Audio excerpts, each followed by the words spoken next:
dulu. Perkenalkan, saya Kasmir. Mungkin teman-teman tidak ada yang tahu. Tapi kalau misalnya ada yang tahu, saya itu programmer paling manis di Makassar. Saat ini saya tergabung di... Dan nyala juga kamera kalau mau lewat-lewat.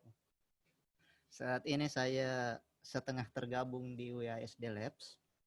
Kalau ada yang tahu WASD Labs itu apa di? Gimana cara didefinisikannya tuh?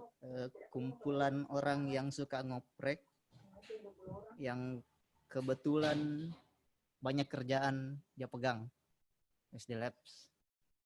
Sekarang saya posisinya di sana sebagai programmer, tapi karena lagi lanjut sekolah, jadi akhir-akhir ini kurang banyak codingan saya pegang, jadi berkarat skillku. Tapi kalau misalnya ada yang mau tanya-tanya soal Java, mobile, 3D model dan teman-temannya bisa kontak saya. Kak Kasmir, ya, maaf ya Kak. Iya, katanya kecil suara Ta. Iya, teman-teman yang bilang mungkin karena saya pakai headset kali ya. Kalau gini gimana, masih kecil? Oh, besar nih Kak. Yang tadi besar. Enggak kebesaran sih. Enggak, pas. Ini Ya. dari Dwi Laksana katanya pas, ya Allah kayak ini ya. Baik Kak. Mikku tadi agak jauh Ki. Oke, lanjut.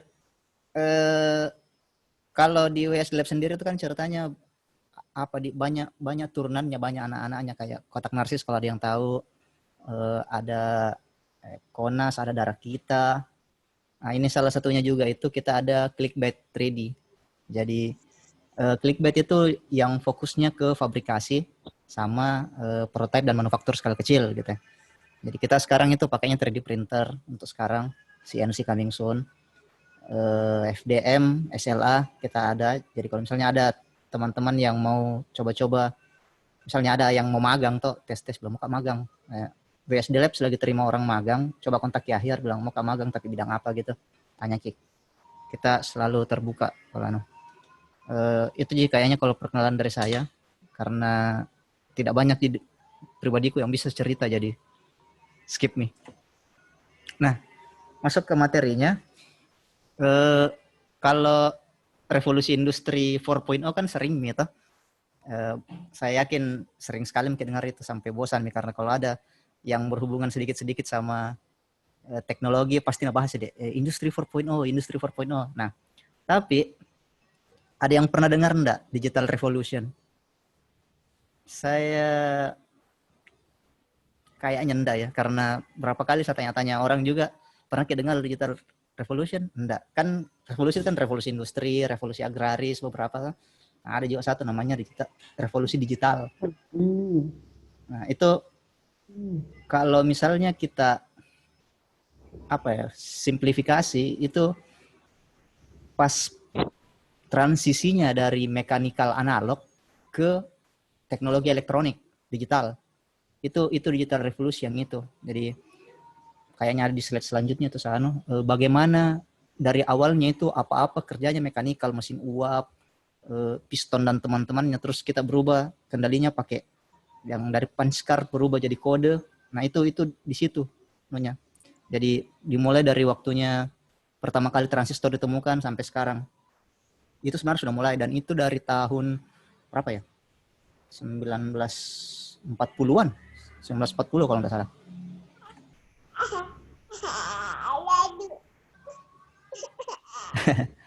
Nah, yang jadi sebenarnya itu yang menakutkan sebenarnya itu karena kita sudah lewati 2 kali digital revolution, ongoing yang revolusi digital ketiga, tapi justru banyak yang tidak siap gitu. Banyak tidak siap, tidak tahu, dan tidak mau mempersiapkan diri. Kalau industri 4.0 kan sudah digenjot-genjot begitu, bilang kita mesti siap untuk industri 4.0, tapi untuk revolusi digitalnya siap enggak? Ini yang kenapa saya akhir-akhir ini selalu bahas soal ini, fabrikasi dan revolusi digital gitu. Kita bahas sejarahnya sedikit gitu. Revolusi sekarang ini kan sudah revolusi digital yang ketiga. Yang pertama itu revolusi di bidang komunikasi. Kalau yang komunikasi saya yakin, apalagi yang kuliah di bidang IT, itu mungkin tahu yang ini. Jadi bagaimana komunikasi itu berubah gitu. Dulu kalau orang mau komunikasi jarak jauh, bicaranya misalnya mau kirim-kirim surat pakai, kalau bukan tukang pos, Pak Pos, kirim pakai merpati gitu ya. Burung merpati, bukan merpati yang maskapai, burung merpati. Terus diubah lagi sedikit jadi misalnya terupdate jadi Telegram, surat Telegram berubah lagi.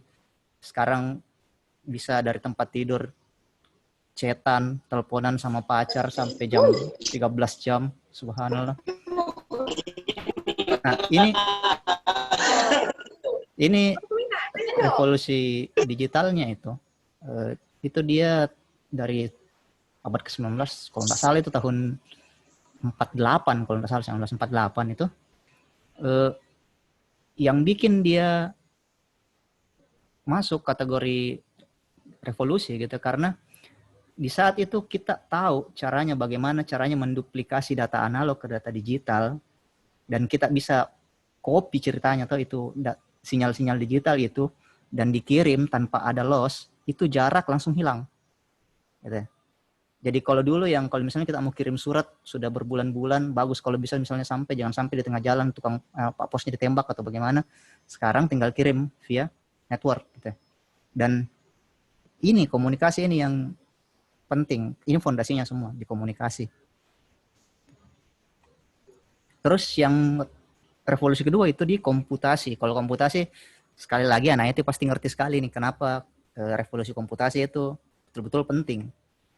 Kalau misalnya ada yang pernah belajar sejarah dan lihat itu komputer yang pertama sekali yang sebesar kamar gitu ya, isinya transistor kaca, terus dalam itu berubah ada personal computer, terus dalam itu berubah lagi jadi komputer desktop yang kecil, sampai sekarang bentuknya dalam bentuk smartphone. Itu smartphone yang kita pegang itu computation powernya itu jauh lebih besar daripada yang dipakai orang buat pergi ke bulan gitu.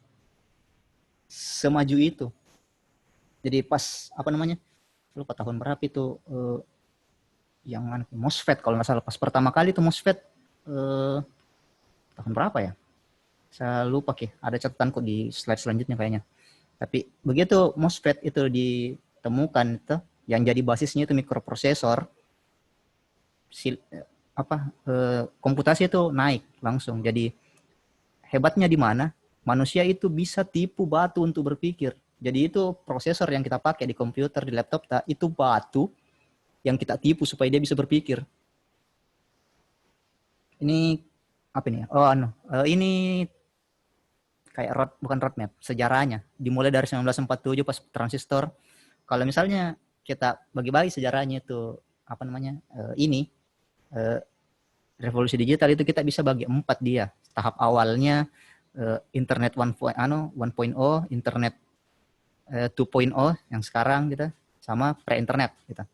Jadi kayak misalnya kalau kita lihat di tahun 1947 itu baru ditemukan transistor, terus yang di 1950 itu yang pager. Nah, ini revolusi komunikasi di sini. Pas di sini. Revolusi komunikasi komputasi sudah mulai, tapi masih belum terlalu terasa. Nanti di 1960-an, diantaranya di 1951 dengan 1969, itu pas MOSFET, transistor MOS itu tuh yang dibikin. Nah, di sini baru mulai revolusi komputasi itu tadi. Nah, revolusi komputasi tadi ini, itu lagi yang support revolusi komunikasinya, karena dengan makin kuatnya itu prosesor, kayak itu kan Intel 4004 mungkin kalau ada yang microchip pertama itu dipakai buat bikin jaringan, jadi kayak ARPANET, kalau ada yang tahu ARPANET, Telenet, Cyclades. Nah, itu jaringan tanda kutip internet pertama gitu. Nah, jadi komputasi itu yang support komunikasinya lagi kembali. Jadi di sini di 1969 terus sampai sekitaran 89 kalau nggak salah itu penemuannya internet, bagaimana jaringan yang awalnya itu tercluster connect semua jadi satu jaringan yang lebih besar gitu. Jadi di tahun 19 berapa itu ya? 70-an kalau nggak salah. 1970 yang pertama kali orang kirim email 1970-an. 1970 juga itu pertama kalinya ada home computer, PC, sama apa ya? Oh, kodek. Yang penting juga di sini tuh kodek. Sama 1989 yang WWW 1989. Nah, terus habis dari itu masuk dari 1989 tadi itu begitu kita kenal ada WWW, World Web apa? Wide Web apa namanya, saya lupa apa yang satunya tuh. Nah, itu kita masuk ke era internet web 1.0. Mainstream internet 1989. Nah, ini yang betul-betul mengubah tatanan hidup pas ada internet. Orang yang dulu komunikasinya ribet. Bayangkan kalau misalnya kita sekarang ini kena pandemi di saat nggak ada internet. Susah itu kamu kuliah. Bagaimana caranya kita pacaran kalau tidak ada internet? Itu seberapa mengubah tatanan sosialnya itu internet. Begitu dari 1989 sampai di sekitaran tahun 2005 itu yang web 2.0 gitu ya. Dimana kalau di web 1.0 ceritanya itu apa istilahnya tuh ya, konten dibuat. Web 2.0 itu konten user generated content di tahun 2005. Itu siapa ya? YouTube, mulai era sosial media, smartphone. Jadi begitu smartphone itu kan kapan ya, 2007, sekitar 2007-2006 itu kan smartphone meledak gitu. Semua orang punya kamera yang dia bawa kemana-mana untuk rekam kejadian gobloknya orang lain dan diupload ke internet. Orang yang menggenerate konten sendiri. Itu yang ada sekarang, era web 2.0. Itu untuk duanya. Kalau kita bicara soal komunikasi dengan komputerisasinya. Tapi yang saya mau bahas bukan itu. Yang saya mau bahas itu soal ini. Revolusi ketiga itu adalah fabrikasi. Jadi sama kayak pas komputerisasi itu. Kalau komputerisasi kan ceritanya apa ya? Awalnya dari komputer yang ukurannya sebesar kamar gitu. Jadi sebesar kartu yang bisa masuk di dompet. Fabrikasi juga begitu. Mesin-mesin yang dulunya itu kalau mesti makan gudang, sekarang itu sudah makin kecil dan makin mudah dioperasikan. Ya relatif sih mudahnya, tapi itulah. Nah, kalau kita bicara soal fabrikasi, manufaktur, itu kan intinya satu, bagaimana memproduksi barang dengan cara paling efisien. Kalau misalnya ada yang teknik manufaktur atau mesin industri, kan itu ada dibilang MTS, MTO, MTA dan JIT gitu kan. Saya bukan orang manufaktur, jadi kalau misalnya ada yang salah bisa langsung raise hand baru kenyala mic baru protes gitu. Tapi kan kalau manufaktur itu kan ceritanya 3 itu tuh, yang aditif, subtraktif sama formatif gitu. Nah, tapi intinya tetap satu, bagaimana caranya kita memproduksi barang secara efisien gitu. Yang tradisional kan sekarang kita ada make to stock, jadi kalau kita bikin sesuatu, bikin sebanyak-banyaknya terus ditaruh di stok gitu. Ada MTO, jadi kalau misalnya kayak ada orang order, baru kita bikin. Kayak itu emak-emak yang jualan sayur sama lauk di Instagram itu kan banyak yang kayak gitu. Nah, itu MTO. Terus ada juga MTA yang gabungannya MTS sama MTO. Jadi dia bikin spare part, tapi begitu ada orang yang pesan, baru dirakitkan. Kayak penjual PC mungkin ya. Terus ada lagi yang JIT atau yang yang Toyota suka pakai itu. Jadi semua barangnya itu datangnya pas-pas mau dipakai baru datang itu barang. Istilahnya juga itu ya. Biasa juga dibilang continuous flow manufacturing kalau nggak salah CFM. Tapi intinya tetap bagaimana caranya supaya barang itu paling efisien. Keywordnya itu efisien. Ini kalau misalnya kita lihat ini foto ini yang besar ini adalah mesin milling pertama yang connect ke komputer. Kenapa penting? Karena ini. Pabrik dulu sama pabrik sekarang. Dulu itu kan ceritanya kalau orang di assembly line itu saking orang, ya meskipun sekarang juga masih ada sih. Yang assembly line kayak begitu, kayak di pabrik-pabrik yang di China kan masih banyak assembly line, pabrik-pabrik di Indonesia juga. Tapi perlahan-lahan itu tenaga manusia itu diganti pakai tenaga mesin, gambar yang di kanan. Segalanya dikontrol pakai komputer. Jadi orang itu makin lama makin tidak dipakai. Jadi kalau misalnya kita mau capai endingnya gitu toh, itu fabrikasi itu ada 4 tahapnya. Yang pertama itu bagaimana kita pakai komputer untuk kendalikan mesin. Itu kan sudah nih jelas, mesin CNC sekarang yang di pabrik-pabrik itu sudah komputer nih rata-rata. Yang kedua itu bagaimana kita pakai mesin untuk bikin mesin. Rapid prototyping mesin gitu kan. Itu juga sudah ongoing lah. Terus yang ketiga itu coding instruction of digital material. Jadi semua mesin itu gabung jadi satu. Sampai yang terakhir itu programming material. Barang itu merakit dirinya sendiri. Gitu. Jadi kalau misalnya yang pertama itu kan di awalin itu yang di 2 itu yang waktu kita masih pakai komputer dengan rapid prototyping, itu alat dibikin untuk bikin satu hal gitu kan. Nah selanjutnya itu bagaimana satu alat untuk melakukan semuanya. Yang terakhir itu tahap paling akhir di masa depan masih jauh. Itu bagaimana bahan yang merakit dirinya sendiri. Tapi itu masih jauh. Yang kita butuh sekarang itu yang sebenarnya itu bagaimana menyatukan semua mesin jadi satu, tapi kan belum. Nah, kalau kita bicara itu, dia bakalan connect ke digital fabrication. Gitu.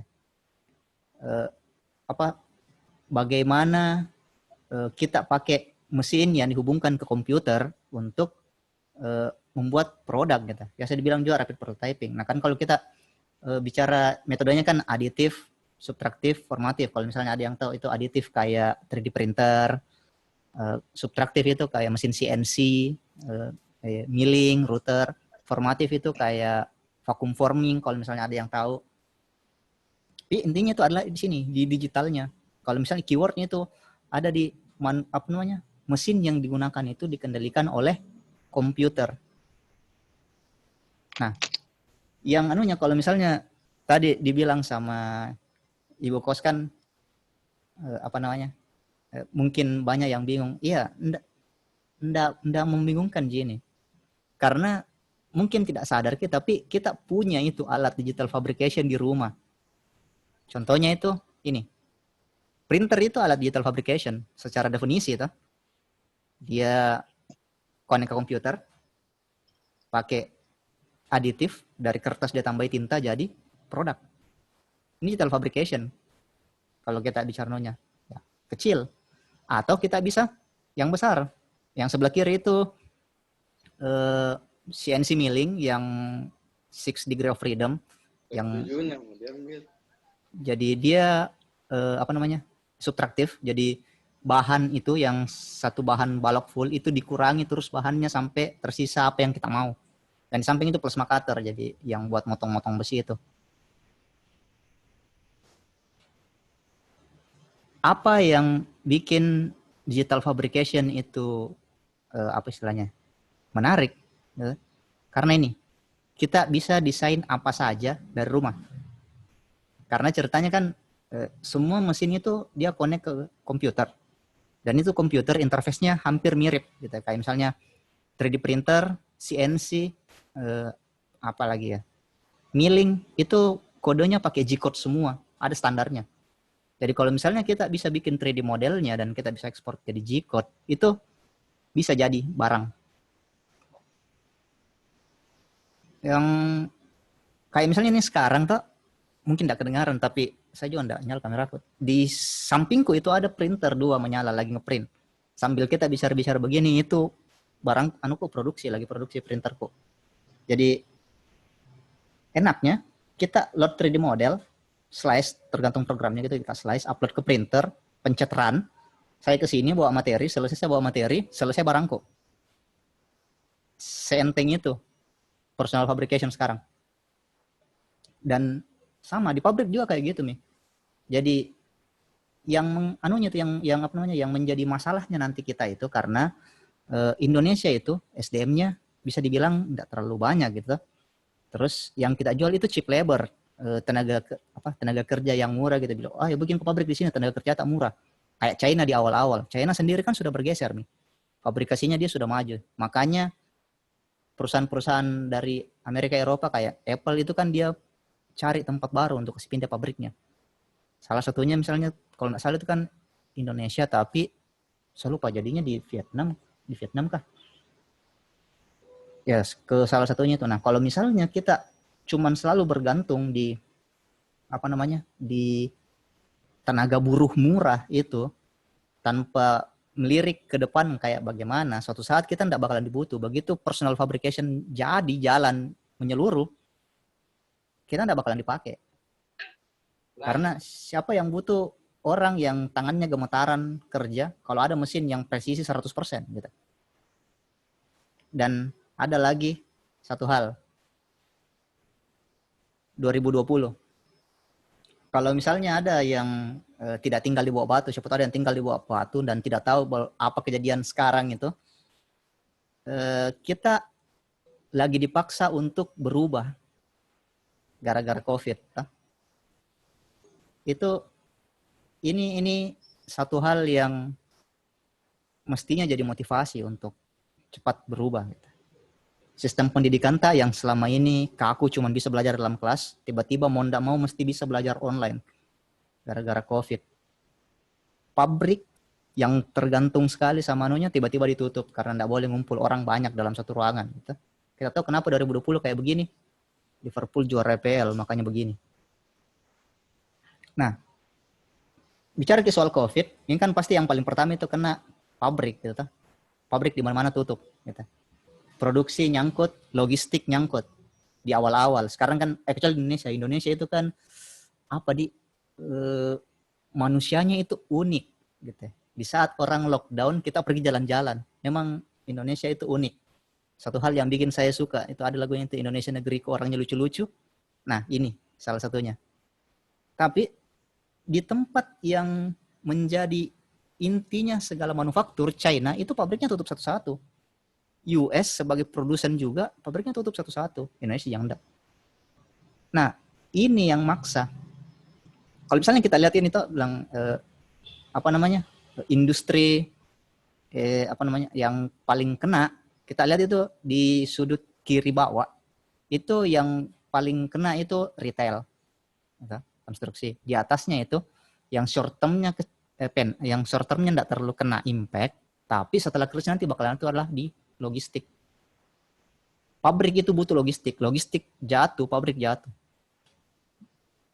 Tapi kalau kita lihat di sebelah kanannya, yang short termnya financial impact-nya bagus, maksudnya sementara COVID itu dia justru untung, dan setelah COVID dia bakalan tumbuh. Itu adalah industrial automation. Kita lihat. Industrial automation, semikonduktor. Industrial automation selesai ini pandemi, percaya pabrik itu satu persatu bakalan gantikan anunya. Itu orang yang kena PHK gara-gara COVID kemungkinan tidak bakalan di-rehire karena mereka selama COVID ini kan digantikan sama mesin. Dan kalau misalnya mesinnya lebih efektif daripada manusianya, buat apa kasih kembali manusianya kembali kerja? Memang kalau misalnya kita bicara ke bisnis dan itu semua bisnis pasti punya contingency plan, backup plan gitu. Kalau misalnya ada yang kejadian-kejadian luar biasa, yang jadi masalahnya itu kebanyakan ini plan cadangannya itu tidak tidak memperhitungkan kalau misalnya ada kayak gini, ada pandemi, karantina, ada lockdown di mana-mana, sekolah ditutup jangka panjang. Yang paling parah itu travel restriction, logistik kan terpengaruh gara-gara itu, bandara ditutup sebagian, meskipun sekarang sudah mulai dibuka satu-satu. Tapi begitu second wave, kita siap enggak? Kalau misalnya kita lihat sekarang, first wave saja belum selesai di kita. Dan ya, masih kelihatan normal. Tapi bagaimana begitu second wave hit? Kita mau ngapain? Begitu pabrik semua tidak ada yang bisa produksi, mau bagaimana? Tidak ada barang yang bisa jalan. Tidak ada paket yang bisa sampai misalnya. Ataupun kalau misalnya sampai saya pesan ini hari, paketnya sampai 1 minggu ke depan misalnya gitu. Padahal saya butuhnya besok. Ini ada meme dulu itu kau tidak mungkin bisa download mobil gitu. Itu sudah dibantah. Ada yang download mobil. Itu di gambarnya, dia download 3D modelnya Lamborghini, dia print, dia rakit, jadi. Dan ini teknologi bukan Janu, karena memang sebenarnya siapa ya yang paling itu? BMW. Atau BMW itu kan salah satu mobilnya yang kalau tidak salah i8 Roadster ya, i8 kah? Ini saya lupa. Itu dia bikinnya itu pakai 3D print. Ada partnya yang memang di print. Dan salah satu yang paling depan di bidang aplikasi 3D print untuk otomotif itu BMW.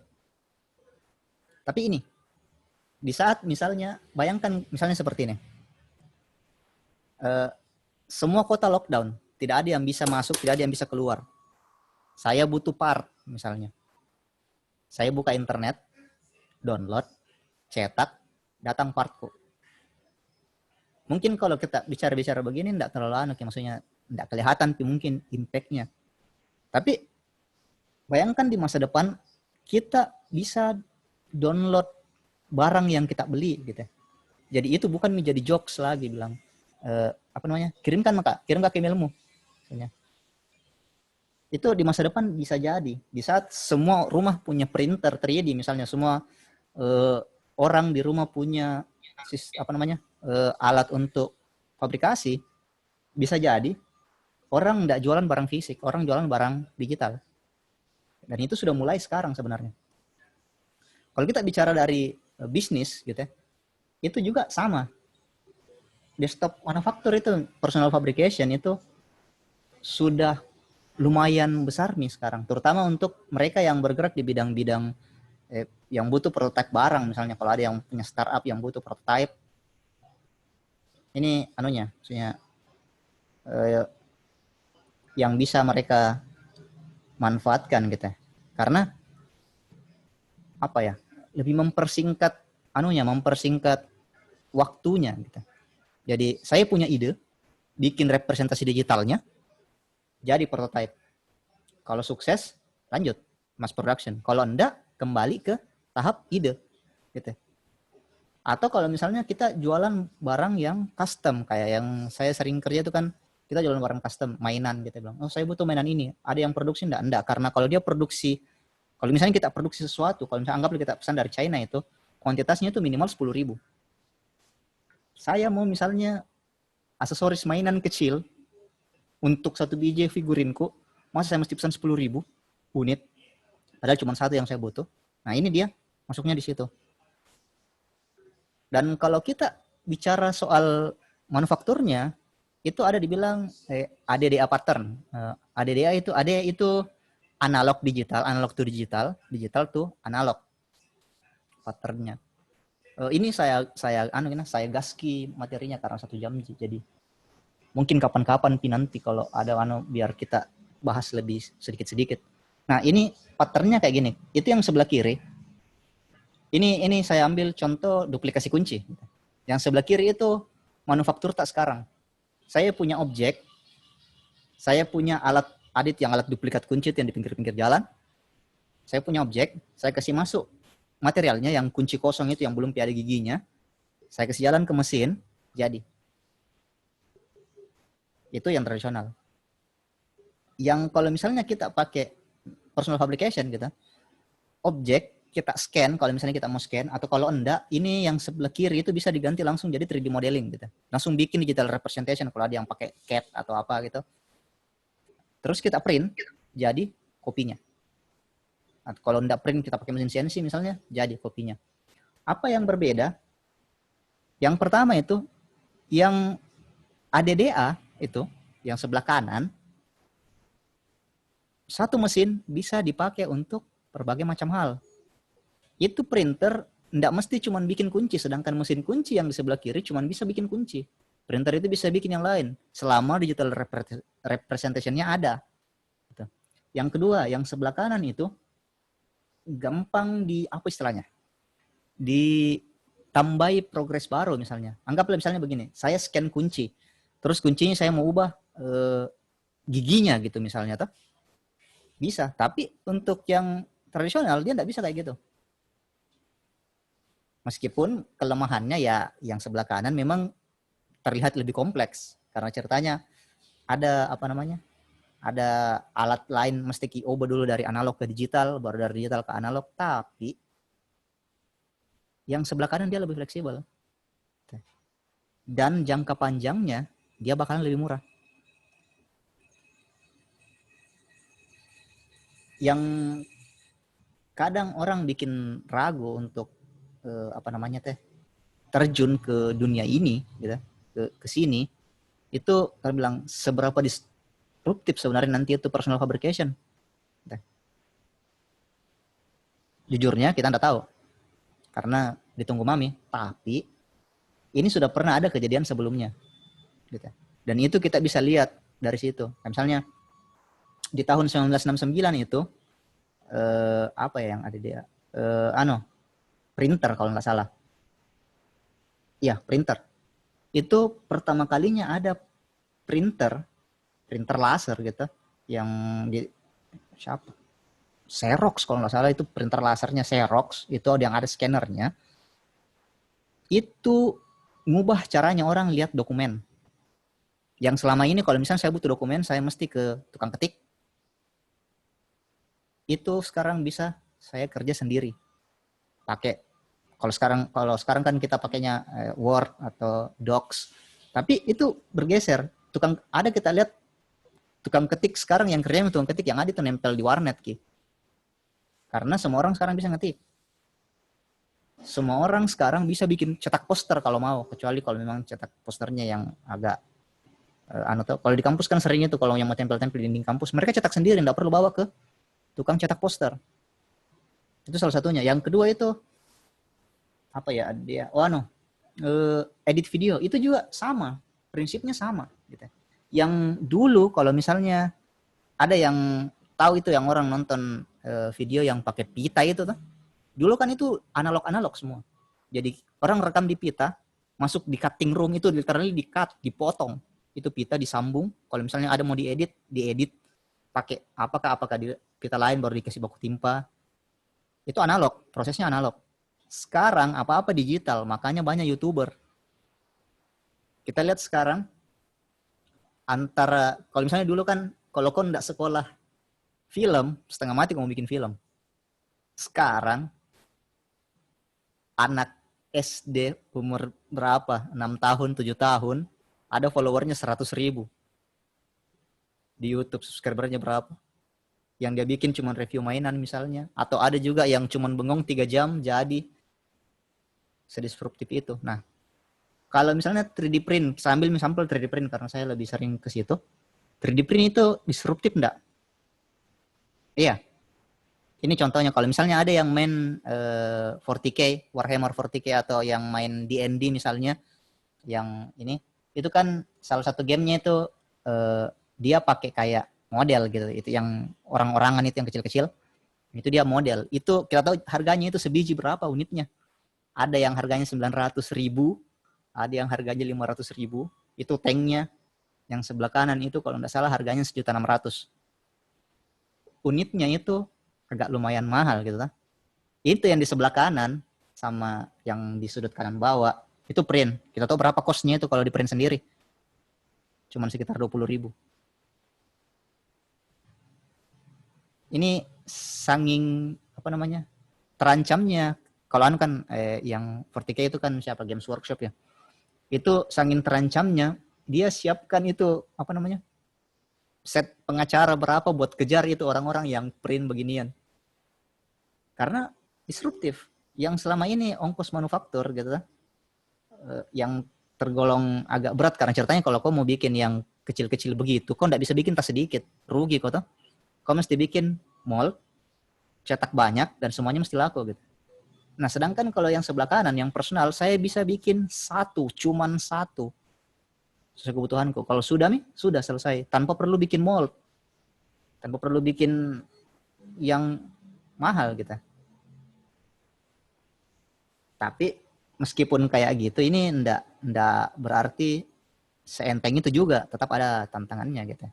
Nah, kalau misalnya ini cuma 4 di gambarnya cuma 4, sebenarnya ada 6 sih.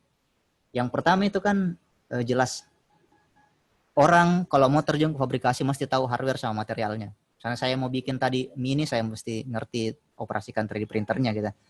Saya mesti punya printernya, saya mesti punya resinnya. Terus apa namanya? Simulasinya itu mesti pas gitu. Kalau misalnya kita, apalagi kalau kita pakai CAD gitu, supaya apa yang kita desain pas kita pindahkan ke dunia nyata itu dia fungsinya sama gitu. Jangan sampai kita desain misalnya gagang pintu, simulasikan, ternyata pas jadi materialnya gagang pintunya letoy karena simulasinya salah. Jadi kita mesti tahu itu. Yang ketiga itu kita mesti punya apa istilahnya, visual feedback gitu. Terus yang mesin spesifik knowledge. Jadi itu tadi, kalau kita tahu materialnya, kita juga mesti tahu operasikan alatnya. Gitu. Ada yang tidak masuk di gambar ini itu ada apa namanya, sustainability-nya, tapi tidak terlalu anu gitu, karena bagaimana misalnya kalau misalnya kita nge-3D print itu kan ada kayak limbahnya gitu. Nah itu kan plastik, jelas limbahnya plastik gitu. Nggak, tapi itu lain ke. Sama kalau kita ke dalam printer kan butuh listrik. Nah itu energi. Dan yang terakhir itu, yang keenam, itu soal apa IP, intellectual property. Kenapa intelijen? Intellectual property, IP. Itu kejadian tadi sama kayak ini. Kenapa dia ambil pengacara buat kejar ini orang? Karena ini orang melanggar IP-nya. Tapi dia punya alasan juga, bilang, ya memang itu IP-mu, tapi kan saya pakai untuk personal, apa namanya, kepentingan personal gitu, nggak saya jual balik ya. Tapi itu masih anu. Salah satu tantangannya karena sampai sekarang belum ada jalan keluarnya itu.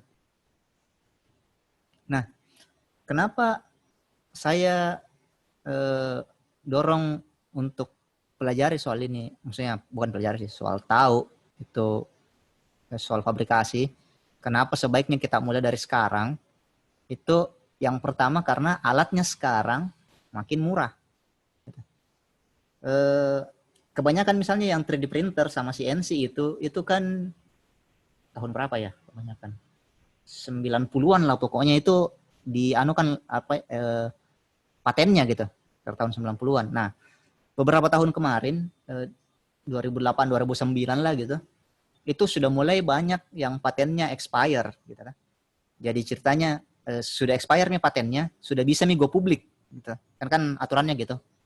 Nah, pas dia go publik itu komunitas maker kayak misalnya siapa kemarin, RepRap misalnya, itu dia ambil itu paten, dia bikin alat, maksudnya dia produksi dari itu paten untuk konsumsi umum gitu.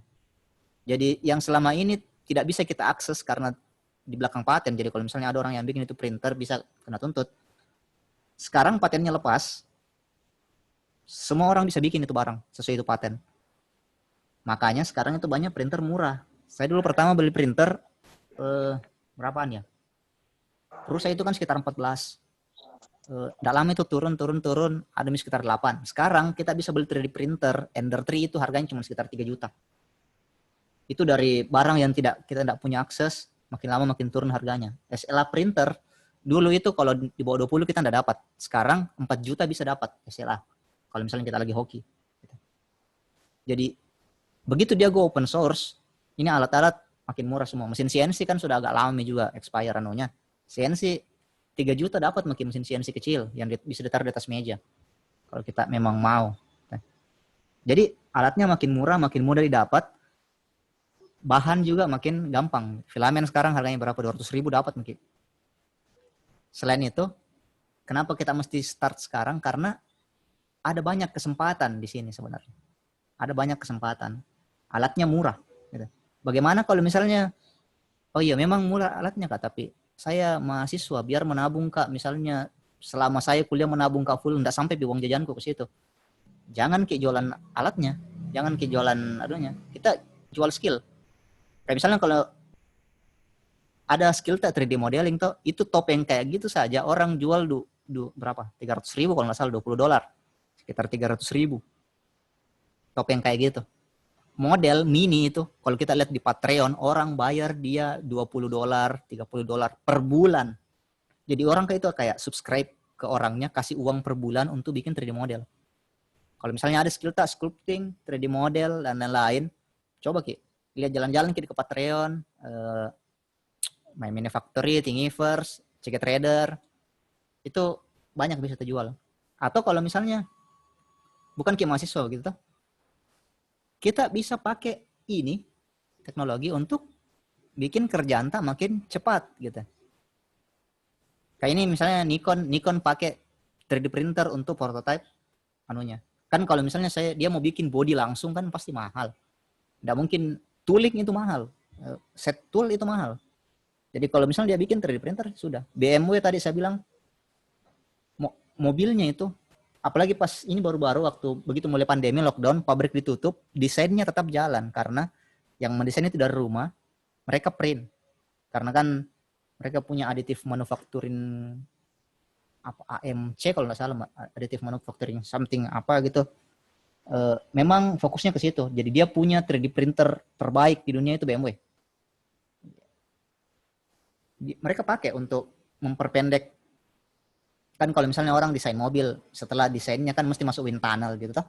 Buat misalnya apalagi kalau misalnya mobil yang agak elit gitu, mau ngecek, mau tidak mau masuk wind tunnel, mesti dia bikin dulu bentuk mobilnya kayak bagaimana gitu.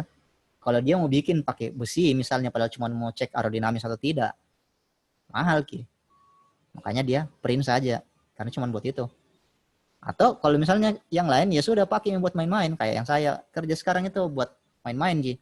Ini beberapa yang kita bikin gitu. Apalagi sekarang itu kan eranya kustomisasi. Nomor plat kendaraan saja orang kasih custom gitu. Cari yang B16 BOSS gitu, cari. Kita bisa sediakan jasa kayak gitu, kustomisasi, bikin sesuatu gitu ya, apakah tawarkan ke orang, atau kalau misalnya kita UMKM misalnya tuh bisa manfaatkan teknologi 3D printing untuk rancang produk baru misalnya, desain produk baru, apa lagi tuh ya, packing misalnya, desain packing. Kan kita di Clickbait juga desain packing. Jadi kalau misalnya ada yang punya sejenis usaha bilang saya butuh packing yang aneh-aneh, Clickbait itu kerjanya kayak gitu. Jadi intinya itu sebenarnya semua kembali ke kita aja, mau manfaatkan ini teknologi sebagai apa. Saya enggak bisa sekarang kan sudah jam berapa nih, jam 4.44 gitu.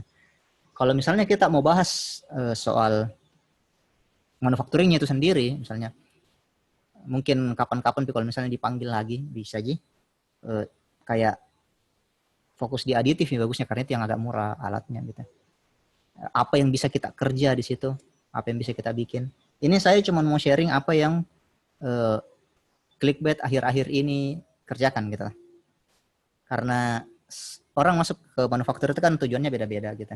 Misalnya ada anak teknik manufaktur memang ya mungkin tujuannya lain. Kalau kita kan yang anak IT Wibu kan tujuannya cuma buat waifu Ji.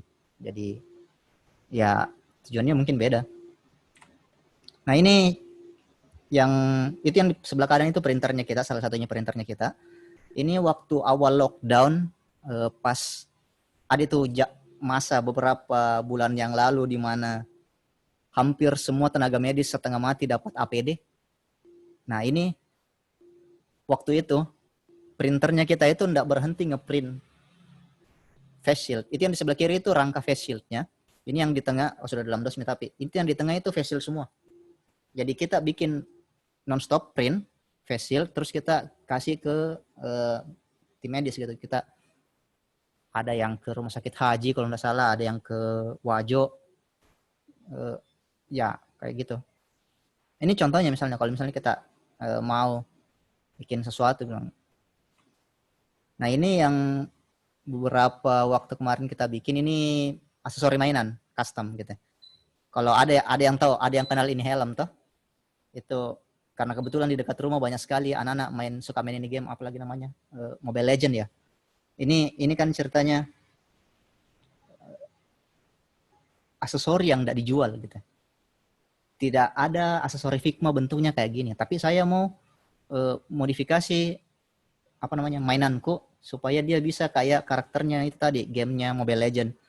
Jadi Saya cetak pancinya, saya cetak helmnya, bikinkan pistol. Jadi bisa juga kalau misalnya kita mau, nah ini yang sebelah kiri itu sama Ji, statue Ji itu buat buat dipamer. Nah, yang itu yang sebelah kanan itu apa ya kemarin? Dia smart home. Itu box untuk smart home. Yang ini.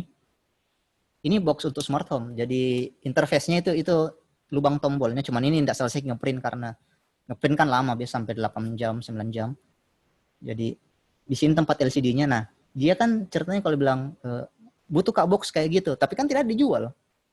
Bikin prototipe-nya. Jadi begitu nanti misalnya dia cek, oh ya cocok mini box-nya, baru dia kirim 3D modelnya ke China, mass production di sana, atau misalnya kalau misalnya ada yang injection molding di Indonesia, misalnya, terus cetak mass production. Tapi kalau enggak ya kayak gini, apalagi kalau misalnya cuma volume kecil, misalnya kemarin kan dia cuma butuh 6 kalau enggak salah, dia bilang 3D print saja 6 biji, sudah 3 hari selesai dengan catnya itu, karena kan enggak terlalu ribet Ji.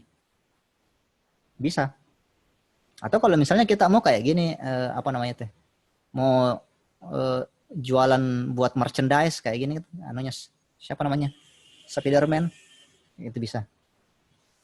Nah ini juga yang sebelah kanan itu yang warna hijau itu di print juga, dia gimbal protector untuk drone. Salah satu bidang yang banyak sekali itu anunya, yang senang sekali kedapatan 3D printer itu drone. Jadi kita sudah cetak frame, kita sudah cetak kayak misalnya kalau yang FPV ada itu tempat mounting anunya. Kita tahu berapa harganya itu mounting GoPro di drone itu bisa sampai 60.000, padahal kalau dicetak cuma 5.000 gitu. Belum ongkir itu 40.000, jadi 100.000 memang, padahal kalau kita cetak lebih murah. Itu kan salah gimbal protector. Yang sebelah kiri ini desain robot, ya, tapi cuma desain. Kalau ada yang main Arnek mungkin tahu. Nah ini juga salah satunya tadi itu yang mini itu. Jadi itu uang 1.000 sebagai skalanya. Jadi kita bisa bikin mainan custom juga. Sama juga tadi Figma, tapi kalau ini kan full kayak customnya. Cuman nunggu mami dikontak sama yang punya IP, tapi ya biarlah. Kalau misalnya tertarik ya soal 3D printer, itu kita ada di Facebook, cari lagi clickbait.id, Instagram juga kita ada, Facebookku juga ada Ji. Kalau misalnya ada yang mau tanya-tanya, ada misalnya yang kalau mahasiswa biasanya itu yang chat Kak, itu pertanyaannya Kak, mau Kak bikin apa namanya, skripsiku Arduino, butuh Kak box, itu yang paling sering, butuh box buat prototype alatnya gitu. Kita bisa, bagusnya sih kalau misalnya kayak ada minta di model tak. Tapi Clickbait itu sediakan itu. Kita sediakan service untuk 3D print. Jadi kalau misalnya ada yang bikin prototype, ada yang butuh buat manufakturnya skala kecil, bisa ke kita. Karena itu salah satu deritanya kita hidup di negara seperti ini yang tergolong tanda kutip negara tidak maju-maju amat. Di luar negeri itu cari tempat fabrikasi gini gampang. Kayak misalnya 3D printer, anggap 3D printer di US itu perpustakaan umum itu punya 3D printer. Kita di sini enggak, kampus saja enggak semua punya. Ya meskipun setahu ada beberapa kampus yang punya, kayak misalnya Atim itu kan ada menunya. Ada memang satu lab isinya printer semua. Tapi saya pikir ini sesuatu yang sebaiknya semua kampus punya gitu. Kita juga di Makassar, apalagi di Makassar enggak ada makerspace, belum ada makerspace gitu. Meskipun ada kan di Makassar kan fokusnya di softwarenya bukan di hardwarenya. Jadi ini yang kami dari WSD Clickbait gitu coba ubah. Bagaimana buat teman-teman yang misalnya butuh proses manufaktur bisa ada akses gitu. Kalau misalnya ada yang kita mau bisa cari nih kontaknya Ahyar, cari nih kontakku, gampang gitu didapat. Kita ketik saya situ programmer paling manis di Makassar itu ada kontakku di situ. Saya pikir sekian Ji. Terima kasih atas waktunya. Semoga yang saya bilang tidak terlalu tidak terlalu aneh atau tidak terlalu cepat atau tidak terlalu jelas. Semoga juga teman-teman yang mic dan kameranya mati tidak tidur pas sementara karena sering sekali itu kalau webinar join baru pergi cari makan. Tapi Terima kasih kesempatannya. Senang bisa ngobrol sama teman-teman. Saya kembalikan ke Ibu Kos, silahkan. Oke, Kak Kasmir. Terima kasih banyak Kak Kasmir atas sharingnya. Ini saya lihat di slide terakhir itu Kak, We Print Dreams. Jadi Kak Kasmir melalui Clickbait ID itu bisa mencetak mimpi-mimpi kita ya. Iya, tergantung mimpinya apa. Oh begitu. Baik, baik.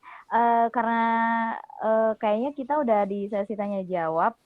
Teman-teman, sudah waktunya teman-teman nih untuk sharing langsung dengan Kak Kasmir yang mau tanya-tanya tentang apa sih tadi Kak, makhluk-makhluk Kakak yang tadi udah dicetak ya. Mungkin ini silakan ditanya, kalau yang mau bertanya langsung bisa raise hand. Kalau yang mau bertanya lewat kolom chat silakan. Oh iya, silakan Kak Putri Mekatronika.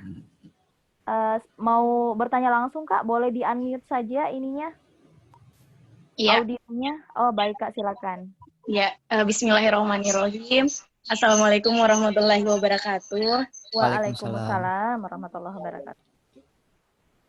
Tadi kan Kak, materinya saya pikir bagus rata-rata tentang controlling, kemudian printer 3D, dan tadi sebelumnya Kakak bahasakan bahwa Kakak akan menerima mahasiswa magang. Apakah jurusan saya Kak bisa masuk dalam kategori yang Kakak butuhkan untuk mahasiswa magang di tempat Kakak? Terima kasih Kak.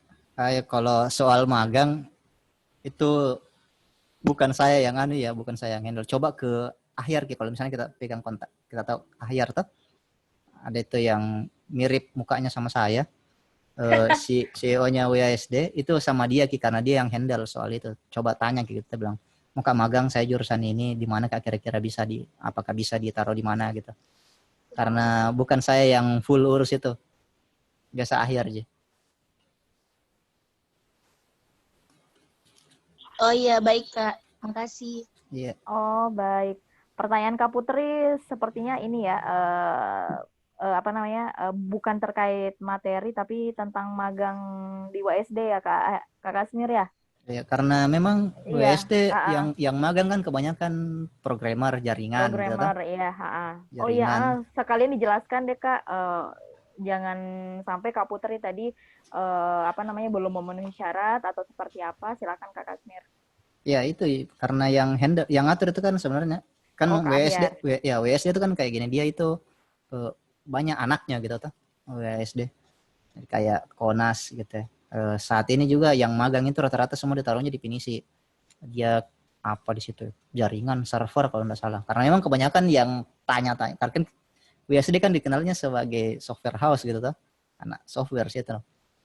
Jadi untuk sekarang itu, tapi coba mungkin tanya ke Ahyar, bilang saya manufaktur, ada yang bisa sana enggak, karena bisa dilihat dari skill tak juga sebenarnya. Ini yang salah satu yang kebetulan saya bukan dosen jadi enggak bisa Kak protes sebenarnya, tapi banyak yang magang itu yang penting magang. Dia jarang itu saya lihat anak mahasiswa yang magang dia cari sesuai bidangnya gitu tuh. Yang penting magang gitu. Terutama teman-temanku juga dulu itu magang, masuk di tempat magang, kerjanya fotokopi, bikin teh, bikin kopi, disuruh-suruh kemana-mana, tapi skillnya selama ngampus gitu ya enggak dipakai gitu. Nah ini yang agak terutama kalau misalnya kita bicara mekatronika misalnya. Mekatronika kan larinya kalau bukan ke pabrik ya agak ribet bilang di mana Kak mau magang terpakai skill mekatronik kok gitu, atau misalnya di mana saya mau skill robotik kok bisa dipakai. Sedangkan kan sebenarnya justru bidang itu yang butuh sekali tempat magang yang bisa latih skillnya gitu. Nah kita sendiri di WASD itu kan karena sistemnya kita itu kebanyakan project gitu. Jadi anak magang itu biasanya langsung kita kasih turun, bilang ini ada project kok pegang, jalan kok. Atau kalau kemarin kalau enggak salah itu manajemen sosmed, ini sosmed manage key. Nah kalau misalnya kita coba anggaplah bilang saya mau ke personal manufaktur misalnya, nah itu bisa kayak kalau misalnya ada skill tak dalam 3D modeling itu bisa, atau misalnya mau coba belajar ngoperasikan printer misalnya, bilang biar miano apa istilahnya cuman belajar mengoperasikan tuh jadi selama mau belajar bisa tanya juga. Saya pikir gitu Ji. Oke. Terima kasih Kak Kasmir. Semoga terjawab ya Kak Putri. Baik, silakan teman-teman yang lain karena masih ada nih waktu kurang lebih setengah jam. Silakan yang mau sharing langsung dengan Kak Kasmir terkait 3D printing atau tren teknologi di masa mendatang. Ini kayak Kak Kasmir kayak cenayang ya bisa di sharing di sore hari ini. Ayo teman-teman boleh kalau mau ngobrol langsung dengan Kak Kasmir bisa raise hand kemudian di unmute atau langsung aja via chat di kolom chat kalau teman-teman malu-malu mungkin bertanya langsung dengan Kak Kasmir. Ayo Kak silakan. Kalau mungkin sambil nunggu pertanyaan dari teman-teman peserta, ini Kak sebenarnya saya penasaran, ini boleh Kak Kasmir saya bertanya ya Kak. Ini yang di ini apa namanya yang Kakak pakai buat apa sih istilahnya mirroring ini nih.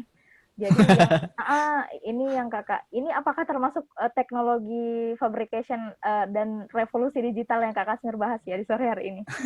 Bukan, kalau yang ini kan kebetulan kan itu bagaimana Kak? Topik penelitian kok di kampus kan kebetulan VR toh. Nah, kalau misalnya ada VR. Yang ada mungkin di kalangan teman-teman di bawah ini ada yang masuk kalangan wibu, mungkin pernah dengar istilah VTuber. Kalau ini susahnya kalau misalnya kita kayak gitu ya. Susah ditunjuk siapa wibu kalau biasa bawa ke materi di MDV kelihatan gitu toh. Nah, ini kan yang baru ini. Ya, Kak. Iya. Diam-diam. Nggak mau ditunjuk. Betul. Tapi ini yang lagi kalau misalnya kita di YouTube sekarang itu istilahnya VTuber itu virtual YouTuber kayak gini.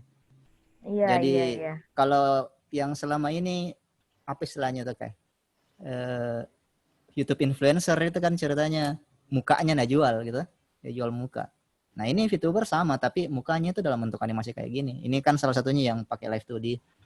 Nah ada juga yang pakai model 3D full. Kayak kemarin waktu saya bawa materi di Akba itu saya full body tracking pakai VR.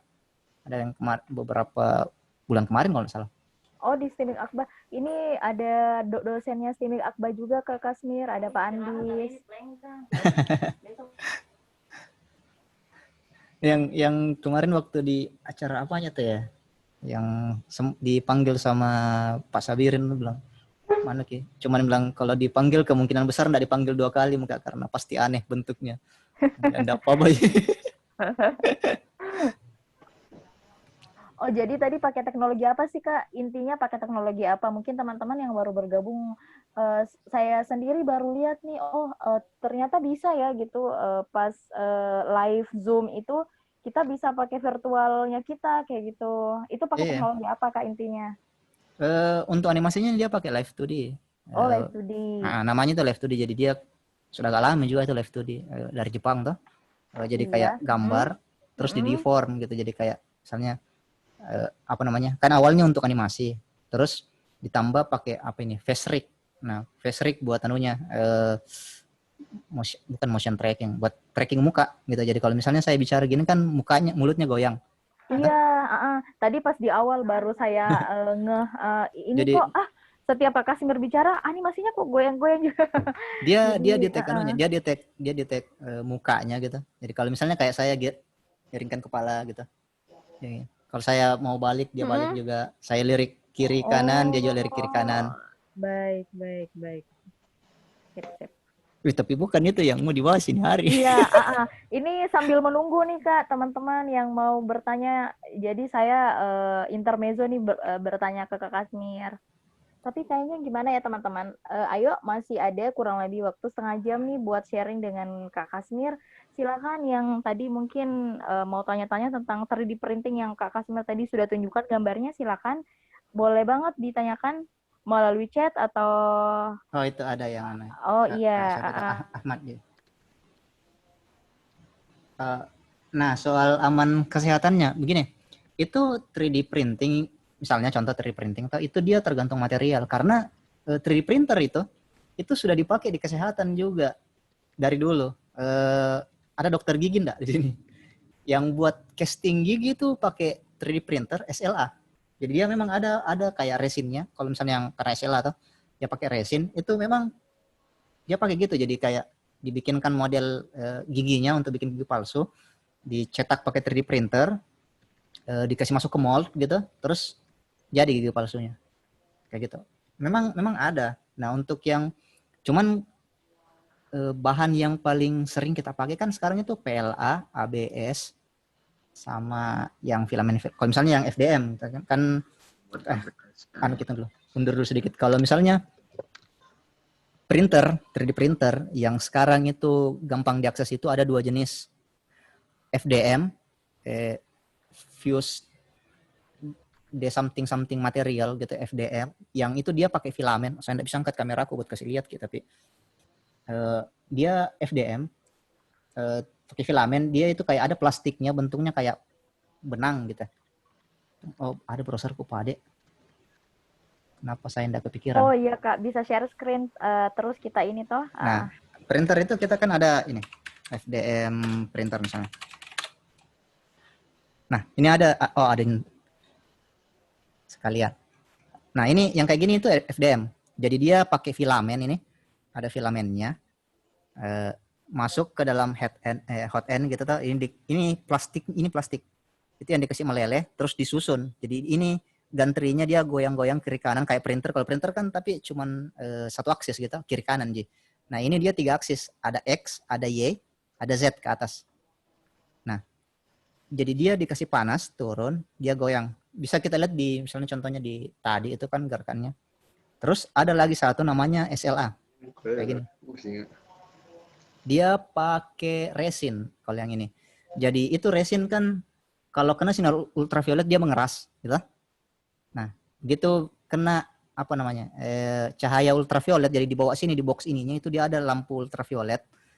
Di sini ada layar. Jadi dia kayak masking gitu, stereolitografi. Kena cahaya UV dari bawah, ditutup pakai layar. Kadang kan layar LCD itu kan kalau hitam dia enggak lewat cahaya, kalau putih dia lewat. Nah, kayak gitu. Kena di resinnya mengeras, terus bull plate-nya terangkat. Kayak gitu. Nah, ini anunya gitu ya. Contohnya. Nah, untuk yang food safe, soal yang food safe, PLA itu setauku enggak.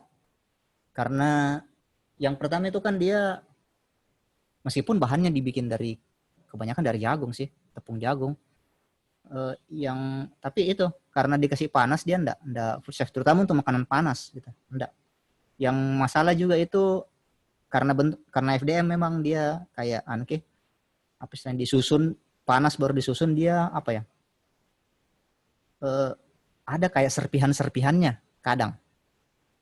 Ada kayak serpihannya, jadi enggak sehat. Masa kita mau makan plastik sedangkan saja enggak. Tapi kalau SLA itu seingatku ada bahannya yang food safe. Ya, FDM juga ada yang food safe tapi biasanya enggak disarankan sih. Kayak itu Ji. Kalau misalnya soal yang food safe atau enggak itu tergantung materialnya. Jadi kita mau lihat materialnya kayak apa gitu. Oke, Kak Kasmir. Masih ada tambahan, Kak? Enggak. Kalau misalnya mau piano, enggak. Tapi kalau misalnya dipakai buat bikin mold, bisa. Yang bikin saya apa, Kak? bikin mold, cetakan. Nah, yang saya pernah itu kita bikin, pernah lihat di kalau ada yang pernah pergi Jogja itu yang jualan coklat yang bentuknya kayak Tugu Jogja itu. Nah, itu kan pakai cetakan. Iya. Itu kan pakai cetakan. Iya. Jadi pertama itu kita bikin masternya pakai printer. Jadi kita bikin dulu model tugunya pakai printer. Terus kita bikinkan mold dari silikon. Jadi kita bikin cetakan dari itu model, kita bikin cetakan dari silikon, itu hasil cetakannya itu yang dipakai buat bikinnya. Jadi kalau untuk printernya itu lebih ke arah untuk bikin prototipenya saja, bukan untuk dipakai full. Karena secara harga enggak worth it. Itu kayak untuk anunya. Baik Kak. Oh berarti yang kayak produk-produknya ini nggak apa-apa ya saya sebut barang rumah tangga kayak Oxon kan itu dia kayak buat masak-masak kan itu ada yang tahan panas gitu kan Kak, itu kan kayak plastik tapi kan dia pakai silikon ya Kak buat save Ya, plastik. Bahannya beda, bahannya beda. Tapi itu pakai fabrication juga kan yang itu Iya. yang kayak apa namanya kayak capit-capitannya, kayak apa sih istilahnya? Intinya kayak barang rumah tangga gitu deh Kak yang biasa dipakai di dapur. Karena memang ada yang food safe sih, kayak misalnya kalau kita meskipun dia agak sedikit mahal gitu ceritanya. Kayak apa ya? Karena kan bisa nyetak juga pakai bahan keramik. Kalau misalnya SLA itu dia ada bahan keramik. Oh, Dia bisa bisa ya, keramik. ada keramik, ada filamennya yang keramik. Tapi ada juga yang apa ya? Hips kalau nggak salah. Itu juga dia food safe. Nilon ada yang food safe juga. Tapi ya itu tadi ndaan maksudnya untuk anunya sudah agak mahal nih gitu. Oh, berarti untuk kan biasa keramik kan ada yang di itu kan Kak yang dibikin dari awal kemudian dibakar. Beda ya? Ya, beda. Oh, beda ya. Metodenya beda. Oke. Oke Kak, Kak Kasmir sudah terjawab ya pertanyaan dari Kak Ahmad. Kak Kasmir kita lanjut Kak di pertanyaan selanjutnya. Ada dari Kak Naufal Muzaffar. Maaf Kak, mau nanya untuk membuat aplikasi Android di bidang pendidikan bahasa asing, apakah itu termasuk fabrication atau bukan? Silakan Kak Kasmir. Bukan kayaknya. Kalau bikin itu kan sudah software development, itu bukan fabrication. Nah, kalau misalnya kita bicara misalnya by definition gitu toh. Fabrikasi itu apa namanya? Proses manufaktur untuk menciptakan sesuatu fisik. Fabrication itu fisik. Nah, sedangkan kalau misalnya kita bikin aplikasi itu kan sudah software nih. Jadi by definition saja sudah tidak masuk sih.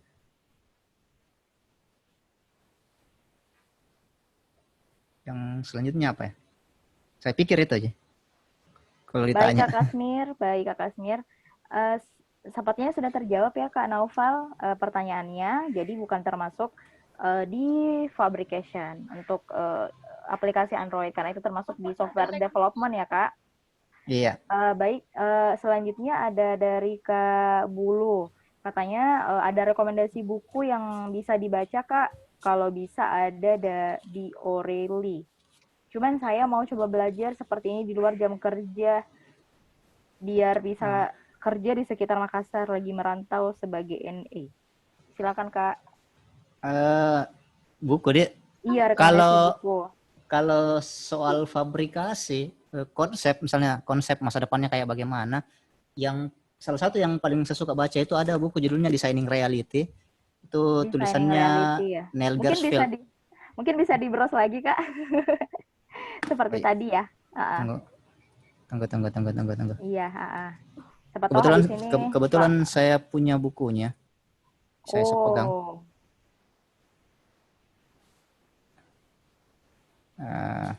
Sebentar ya Kak. Iya, sambil nunggu Kak Kasmir, buat teman-teman yang masih ada pertanyaan sebelum sesinya kita tutup di sore hari ini, ini dia. Ditanyakan langsung ya. Ini salah satu yang paling saya suka baca ini yang Design Reality. Yang bikin ini dia foundernya apa namanya teh? Dia tiga bersaudara ini dia bikin. Jadi dia bahas soal revolusi digital ketiga.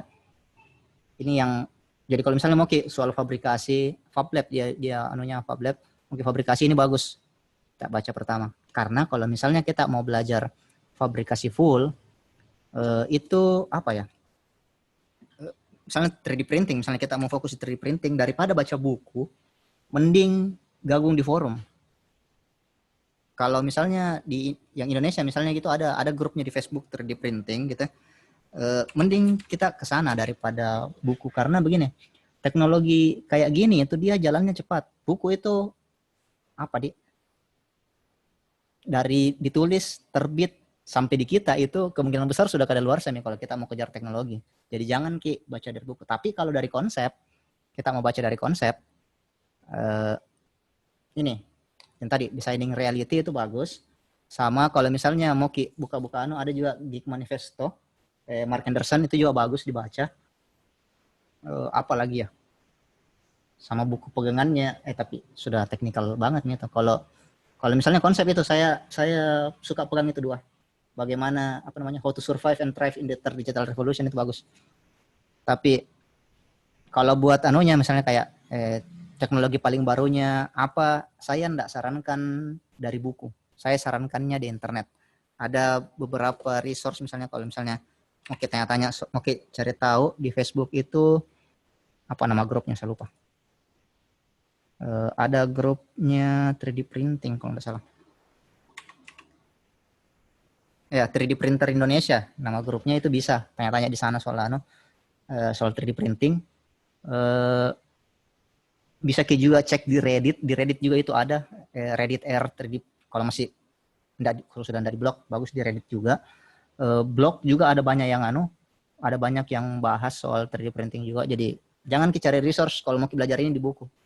Sekarang eranya baca buku sudah agak lewat nih.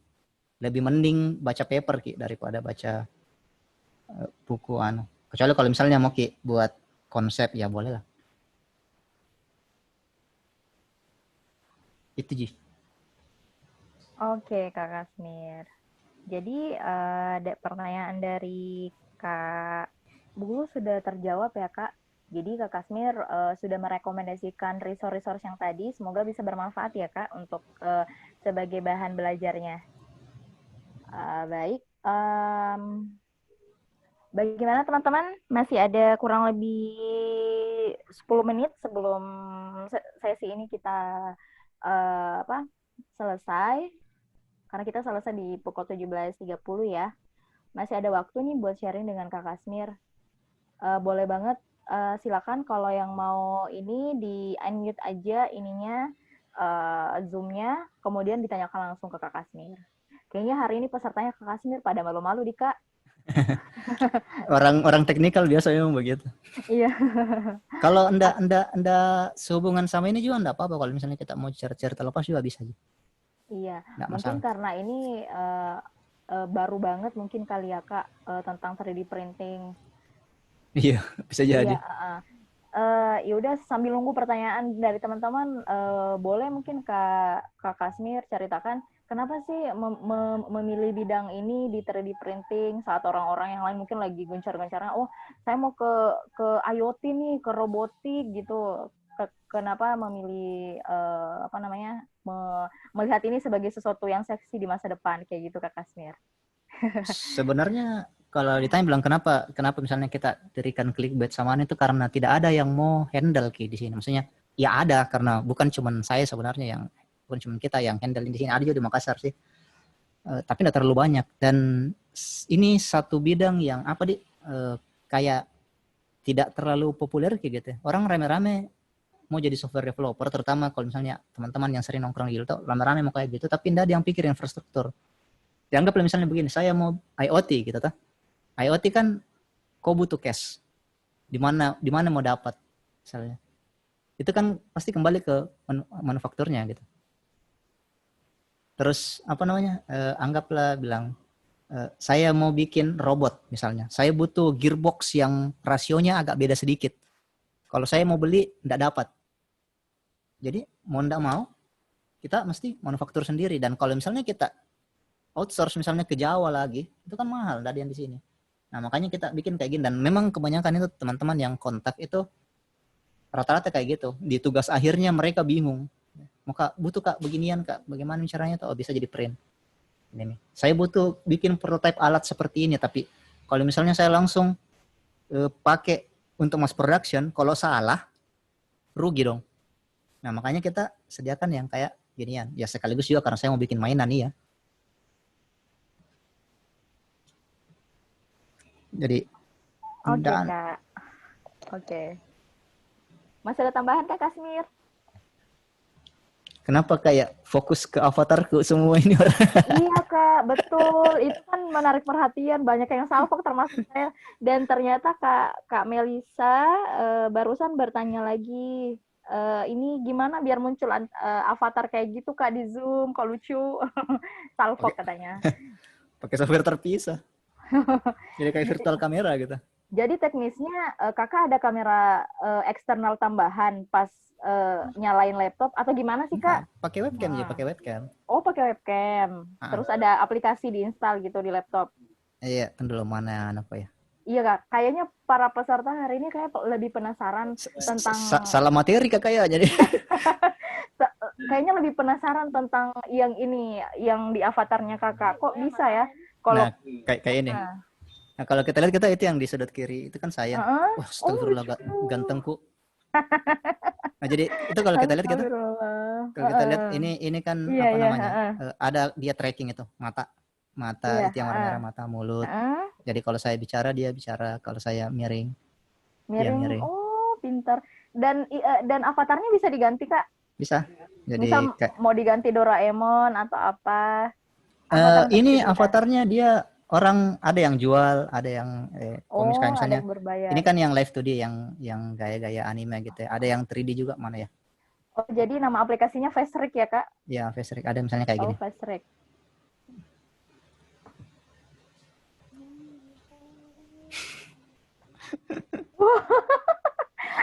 Bisa. Jadi dia ada macam-macam bentuknya. Tapi kalau saya lebih doyan yang kayak gini. Iya, gitu. Kak. Yang tadi lebih ini. Oh, kayaknya di mangkuk lucu Kak, yang di mangkuk. Yang di mangkuk. Tapi ini dia apa dia? Lagi naik daun sekarang yang kayak gini, yang virtual YouTuber kayak gini tuh dia lagi naik ya. Jadi streamer yang dulunya open cam gitu kan. Sekarang kan ceritanya dia pakai ginian. Ada yang pakai 3D model juga. Kalau ini kan yang 2D gitu kan. Ada yang pakai 3D model juga. Ada yang full body tracking kayak yang kemarin di Akbar itu kan full body tracking. Jadi kayak saya kasih goyang tanganku goyang. Kalau ini kan cuman trace muka. Gitu. Cuman muka doang. Jadi keywordnya itu VTuber. Jadi yang sering itu yang rame sekarang itu yang bikin pakai avatar kayak gini, yang lucu-lucu kayak gini, baru apa ya, main game kebanyakan. Main game, ada yang menyanyi, ada yang apa kayak YouTuber biasa, cuman dia pakai dia sembunyi di belakang persona kayak gini. Ya kalau misalnya mau jadi VTuber itu Facerik. Oke Kak. Terima kasih Kak Kasmir penjelasannya. Pertanyaan dari Salfoknya Kak Melisa dan saya juga kayaknya udah terjawab ya Kak. Sudah didemokan langsung sama Kak Kasmir nih gimana teknisnya tadi pakai Facerik dikonekkan ke Zoom-nya ya. Baik, Kak Kasmir kayaknya menjelang akhir ini masih ada yang bertanya dari teman-teman. Ini ada dari Kak Zizki Yuningsi. Tadi Kak Zizki bertanya, Kak tadi kan dibahas 3D printer, waktu awal-awal sempat ada Kak sebut tentang, kayaknya nih bahas Konas Kak. Konas. Iya, silakan Kak Kasmir. Itu salah satu anunya kita juga, kotak narsis namanya itu. Jadi ini apa deh, waktu masih di Dandelion bikinnya, kita itu foto booth. Jadi yang bukan kita karena enggak di situ, bukan misalnya yang handle kita, tapi kotak narsis itu dia foto booth. Ini kita bikinnya pakai apa ya kemarin, Canon DSLR API. Jadi itu kan kamera Canon-nya kita kasih connect langsung ke komputer, kita kontrol via komputer, dia ambil gambar, selesai dia ambil langsung share ke sosial media, ke WhatsApp kayaknya belum, saya lupa sudah diintegrasi WhatsApp email belum? Ya Kak, email. Ini email sih Kak, sosial media. Email, Instagram. Iya, sosial media. Sama apa deh, jadi kayak gini dia anunya. Jadi kita taruh di galeri. Tapi Konas layanannya bukan cuma itu, ada juga kamera 180 apa namanya, yang kayak bullet time itu, kalau ada yang pernah nonton filmnya The Matrix. Jadi kayak apa deh, yang orang freeze gini ya, bermutar. Itu salah satunya. Konas juga kita ada virtual reality. Jadi apa deh, ya kayak itu. Cuman di Konas saya cuman bikin teknologinya sih, yang operasionalnya bukan di saya, tapi itu kayak gitu. Iya, yang mau nikahan boleh kontak Konas ya Kak. Ya, kalau ada yang mau menikah, ada yang misalnya baru mau menikah, atau ada yang mau menikah 2 kali, 3 kali, bisa panggil Konas, bikin pelaku. Kalau misalnya ada yang punya bazar tuh, ada tuh. Kalau misalnya kampus ada bazarnya, pernah dipanggil bazar itu orang cetak bayar gitu. Iya, mau keren foto-foto. Juga sih. Buat pengumpulan dana kan biasa bilang. Kalau selama ini kan ceritanya pengumpulan dana dipajaki pakai apa namanya? harga makanan yang dikasih naik. Iya, Nah, itu bazar di tidak. kafe, Kak. Iya, jadi dia sediakan foto booth, datang foto, orang bayar lebih gitu. Tapi bisa dicek di kotaknarsis.com. Kita juga ada live stream VR 360 kerja sama Strixi. Strixi kan layanannya itu kan sebenarnya. Tapi ya itulah kira-kira. Oke, Kak Kasmir. Semoga pertanyaan Kak Zizki terjawab ya, Kak. Sudah dijelaskan detail tentang apa itu kotak narsis. Ini tadi ada dari Kak Nova lagi, wow bagus aplikasinya. Aplikasi apa namanya, Kak? Ini mungkin tadi bahas yang ini ya, Kak. Yang apa? Facerik kayaknya. Iya, Facerik. Betul. Ada di Steam itu kalau misalnya kita mau cari Facerik, FACERIG. Ada juga. Iya, Facerik itu kan dia berbayar. Ada satu yang gratis, saya lupa namanya. Apa ya? Tapi ada alternatifnya selain Facerik. Karena kan apa deh? Saya lupa apa namanya yang satunya. Facerik agak mahal soalnya.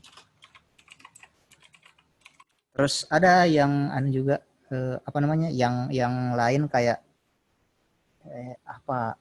Yang dipakai dia trackingnya pakai apa namanya tuh HP yang ada logo Apple-nya? Apple, Kak? Ya, bukan. Apa namanya HP-nya? HP-nya. iPhone. Oh, iPhone. Astagfirullah. Ya Allah, astagfirullah. Ada iPhone. Dia trackingnya pakai iPhone. Jadi kan kameranya iPhone itu dia ada di sensornya. Depth sensornya, jadi dia pakai itu buat mukanya. Ada tuh yang pakai kayak emoji itu. Nah, itu ada. Oh iya, Kak, betul. Jadi mau Kak tak bisa. Oh iya, ditimpa kayak gitu. Emoji. Iya. Ada juga yang bikin gituannya pakai Unity, dia bikin dari nol. Oh begitu. Oh berarti pertanyaannya Kak Melisa ini bisa terjawab nih. Itu avatarnya bisa kita buat sendiri, Kak. Berarti bisa dibuat sendiri ya, Kak Kasmir ya? Untuk bikin avatarnya itu dia pakai ini live 2D. Bisa pakai 3D juga kalau misalnya mau. Live 2D. Kalau misalnya kita animasi toh, bergerak di bidang animasi, saya saranku gini, cari tahu gini soal live 2D karena lagi naik daun Ki. Dia animasi dari gambar 2D kayak gini, gambar biasa itu jadi bisa dianimasikan live 2D. Kayak gini. Saya lupa enggak saya share kipen layarku. Yang bagusnya kalau misalnya kita bergerak di bidang animasi 2 dimensi atau animasi 3 dimensi, bagusnya belajar Ki ini. Ilustrator juga cocok belajar.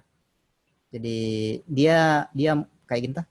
Dia dari gambar yang 2 dimensi ini sketch, gambar 2 dimensi dia pisahkan nanti bagian muka, bagian mata, bagian kepala, terus dikasihkan rigging gitu. Dikasih mesh, jadi. Dan ini sekarang banyak game yang pakai ini. Jadi dia kayak gini, gambar originalnya gitu lah. Terus dipisah bagian muka, mata, dan lain-lain. Terus dibikin jadi modelnya, dikasihkan mesh. Terus dibikin animasi. Nah, animasi ini kebetulan Facerik dia support pakai file ini. Nah, game-game yang pakai live 2D itu sekarang banyak. Jadi kalau misalnya kita bilang di portofolio tak ada live 2D itu mestinya enggak susah kita dapat kerjaan. Kayak misalnya apa game-game mobile yang pakai kayak GFL apa GBF rata-rata pakai ini. Jadi kalau misalnya mau belajar soal animasi ini bagus. Oke, Kak Kasmir. Terima kasih, Kak. Kayaknya tadi sudah terjawab juga nih sekalian. Tadi yang Facerik sudah diperlihatkan ya, Kak Kasmir ya? Tadi. Mestinya bawa materi Facerik, Kak, Dek. Iya, ini Kak. Ini ada yang bertanya lagi. Tampilan aplikasinya, Kak, di browser itu Facerik. Bukan. Yang Facerik itu yang ini? Kak Kasmir, mungkin bisa diperlihatkan kembali, Kak. Facerik itu yang ini aplikasinya. Jadi apa namanya? Cuman ini Facerik lebih ke arah apa namanya?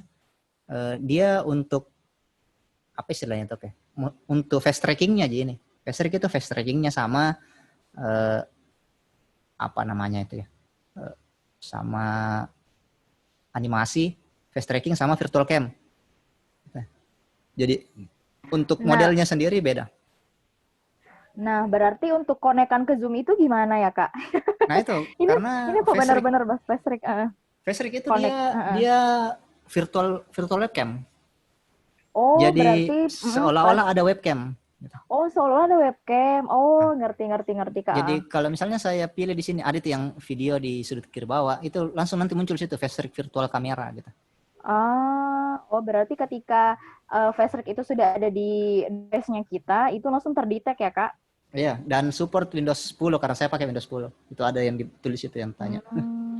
Jaringan juga tidak, Ji. Nggak pakai jaringan aneh juga karena dia sama kayak webcam biasa.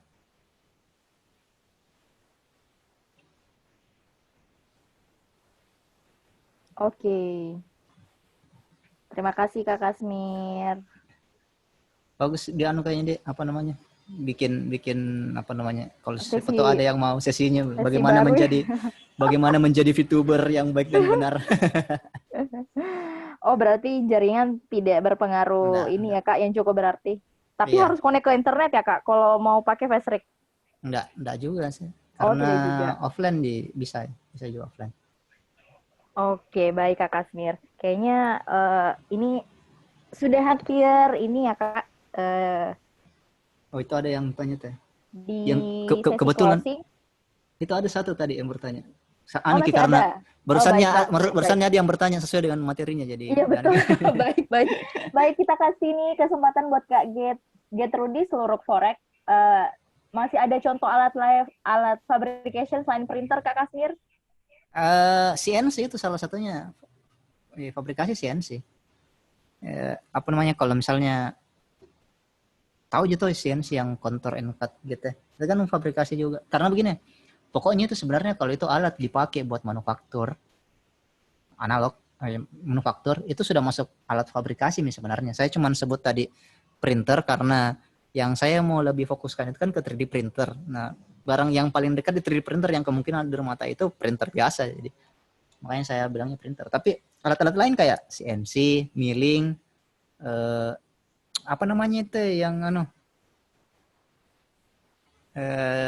grinder bisa dibilang alat fabrikasi juga kalau kita mau. Grinder, mesin las itu bisa dibilang sebagai alat fabrikasi juga karena kita pakai buat bikin buat manufaktur gitu tuh. Las, solder kita kalau misalnya kita pakai sebagai alat manufaktur bisa disebut juga sebagai alat fabrikasi karena luas. Nah, yang jadi anunya tuh karena yang saya bahas sini lebih fokus ke personal fabrication-nya, bagaimana fabrikasi di rumah masing-masing gitu. Makanya saya anunya ke printer. Saya bahasnya ke printer karena kalau misalnya mesin CNC saya yakin enggak semua orang punya karena ngurus mesin CNC itu ribet. Tapi 3D printer itu sekarang makin lama makin simple karena ya meskipun tetap ada maintenance-nya tapi makin lama itu makin murah. Dan di luar itu sudah apa istilahnya? Sudah bukan nih barang yang yang susah didapat gitu. Kalau di Indonesia kan ceritanya masih belum banyak yang punya, tapi kalau di luar sudah enggak, sudah hampir jadi barang umum meskipun tidak seubiquitous printer komputer gitu. Tapi kan dulu juga sama, dulu enggak semua orang punya printer, atau printer biasa. Kayak gitu. Oke Kak Kasmir. Masih ada tambahan Kak Kasmir? Enggak itu aja. Oh, baik Kak. Kakak yang bertanya ini sepertinya sudah terjawab ya. Dan oh ya, sudah bilang makasih katanya Kak. Sama-sama. Oh, sekali bilang sama-sama. Oke, sudah pukul 17.30 tepat. Sepertinya sudah tidak ada yang ditanyakan lagi ya dari teman-teman peserta. Ini sebelum menutup sesi sore hari ini, Kak Kasmir, boleh mungkin Kak Kasmir kasih closing statement, mungkin insight ataupun advice buat teman-teman peserta di sore hari ini, Kak? Sebelum Kak Kasmir menutup sesi hari ini. Silakan Kak Kasmir. Nah, kalau misalnya, simpelnya begini, kalau misalnya mau fokus ke fabrikasi itu tuh tidak selamanya mesti punya alatnya. Gitu. Alat itu bukan kita yang mau punya, yang penting itu sebenarnya skill untuk pakai alatnya. Apa yang kita bisa sediakan, karena kan ceritanya kayak 3D printer misalnya, untuk bisa kasih jalan 3D printer kita butuh 3D modelnya. Kalaupun misalnya kita tidak bisa punya alat, kalau kita bisa bikin 3D model, entah itu pakai AutoCAD, pakai Fusion 360, pakai Blender yang software Trina, bukan Blender yang dipakai buat bikin jus, tapi pakai Blender itu kalau kita punya skillnya, itu jalan tak terbuka. Jadi kalau misalnya mau tanya-tanya lebih lanjut bisa follow kita di Facebook clickbait.id, follow WSD Labs atau langsung chat saya saja, saya aktif di Facebook kalau di chat. Biasanya kalau lagi tidak sibuk saya saya balas sih. Kalau sibuk juga biasanya saya balas sih. Di ini potensinya besar gitu. Jadi kalau misalnya kita batasi diri kita, saya pikir sayang gitu. Add friend di Facebook saya langsung approve gitu kalau misalnya bukan dia akun mencurigakan, karena kadang ada orang yang add tidak ada friendnya, mencurigakan sekali akunnya, akun penipu mungkin. Tapi kalau misalnya di add di Facebook itu, di Facebookku kelihatan itu apa yang biasa mainan saya bikin, bisa tanya-tanya juga di sana. Iya. Kak Kasmir, tadi pas di presentasinya mungkin apakah sudah diperlihatkan Kak itunya akun Facebooknya, mungkin teman-teman belum juga tahu. Ya. Iya, kalau saya mungkin sudah tahu Kak. Gampang jadi dapat Facebookku saya, gampang didapat. Oh, sisa dicari ya, programmer paling manis ya.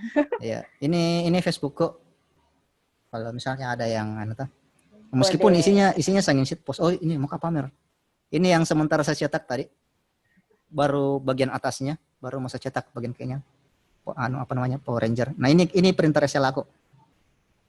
Jadi itu resin, ini hasil hasil printnya. Jadi sudah dicetak, dicuci pakai alkohol.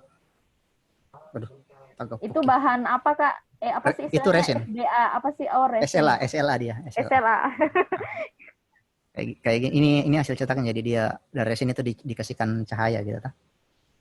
Jadi kalau misalnya kita jalan-jalan di Facebookku banyak orang. Ini yang kemarin teman yang minta dibikinkan, dia figur tuh, dia mau bikinkan topeng untuk figurnya. Apa namanya?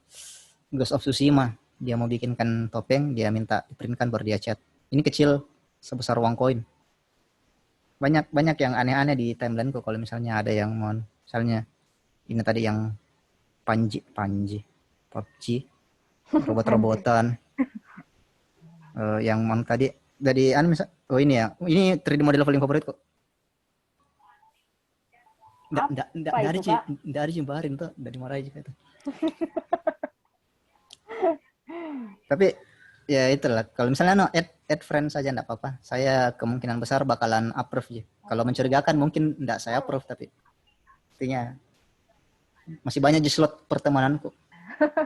Nanti kalau full kan bisa bikin Kasmir Syarete jilid 2 ya Kak. Oke. Cukup Kak Kasmir atau masih ada yang mau ditambahkan? Udah, itu aja. Oh, jam 5:30 ini mau maghrib. Baik Kak Kasmir, terima kasih banyak Kak sharingnya. Baik teman-teman, sebelum sesi ini kita tutup, jadi barusan saya sudah kirim ya di kolom chat itu link survei buat teman-teman isi. Jadi itu sebagai tanda kehadiran teman-teman di event sore hari ini untuk kami kirimkan nanti ya sertifikatnya. Jadi pastikan nama lengkap yang diisi itu sesuai dengan nama lengkapnya teman-teman. Oke. Kemudian selanjutnya itu saya kirimkan juga link event update series Makassar Digital Valley yang akan berlangsung nanti tanggal 26. Jadi nanti sesi ini pematerinya juga tidak kalah cetarnya dengan Kak Kasmir di sore hari ini. Jadi beliau adalah founder Gits.id. Beliau adalah salah satu Google Developer Expert juga ya di Indonesia.